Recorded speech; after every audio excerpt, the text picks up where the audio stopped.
All right, so let's do one more sort of awkward moment in the aftermath to the Colin Powell death that we reported on yesterday. I mentioned in the first segment how Fox News reporter John Roberts tweeted something completely insane about the death and vaccines and then quickly deleted it. Well, it got even weirder when then Fox News brought on a guest to talk about people that are reacting and saying things that are wrong. And John Roberts was sitting there very awkwardly as Dr. Nicole Saphier was essentially describing what John Roberts said without actually naming him. So let's kind of like refresh this entire thing.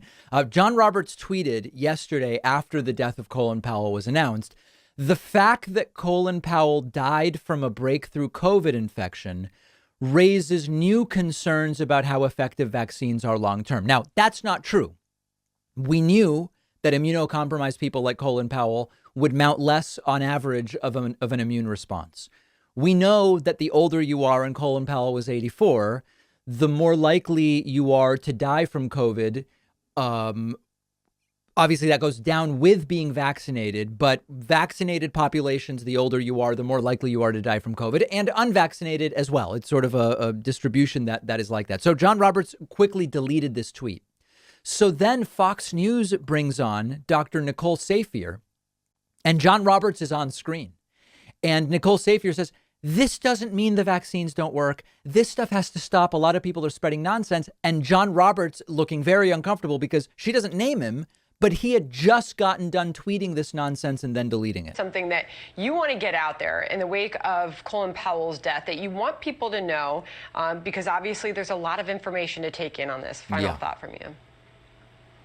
Well, I can tell you, Sandra, it's very upsetting to see that people taking Colin Powell's death and using it as the vaccine didn't work. Oh, well, that's exactly what John Roberts did. And now he's going to sit there and listen to you. This is a very specific situation, and one to use someone's death to try and make a point that really doesn't carry a lot of weight to it. Oh, that's exactly what John Roberts was doing. He was trying to make a point that carries no weight using Colin Powell's death.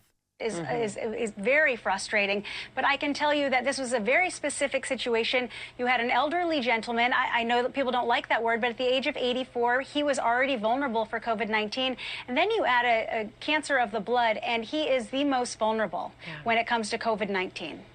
Our thoughts with his family for sure at this moment after learning of his death this morning. Yeah, John Roberts. Oh, yeah, very much. Yes, of course. Well, he's the guy who just did exactly that. He looked uncomfortable, and he should look uncomfortable.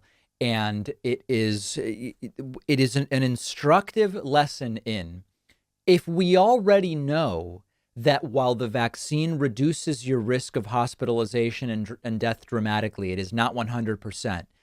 And then one well-known person dies, it actually changes nothing. It changes nothing about our overall understanding of the vaccine's effectiveness. It's just we know the name of this person.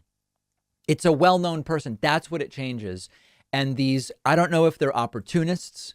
I don't know if they're simply ignorant. I don't know if they're bad people who use this as they see it as opening the door to tweet exactly what John Roberts tweeted, which he was then later shamed, or someone called him and said, you really should pull that down. It is not serious thinking. These are not serious contributions to our understanding of how vaccination works, and they shouldn't be considered that. One of our sponsors today is Helix Sleep, and it's a sponsor I'm thrilled about because I sleep on a Helix mattress at home, and it's just the perfect mattress. One of the best things about Helix is you don't have to guess which mattress do I need, which one will be good for me. You take their famous sleep quiz on their website. You tell them your body type, your sleeping position, your back pain issues you might have, and they will pair you with a mattress that will be perfect for you. I took the sleep quiz. The mattress they suggested was exactly what I needed. I often get too hot at night. The mattress keeps me cool. It's not too soft. It's not too firm. The texture is right. And I've just been getting way better sleep. You only buy a mattress every decade or so. Don't get stuck with something that's not perfect for you. And all Helix mattresses come with a 10-year warranty, and they'll even come to your house and pick it up within 100 days if you don't love it. But I think you will. All of my viewers will get up to $200 off your order, and you'll get 2 super premium pillows for free when you go to the link right underneath this video.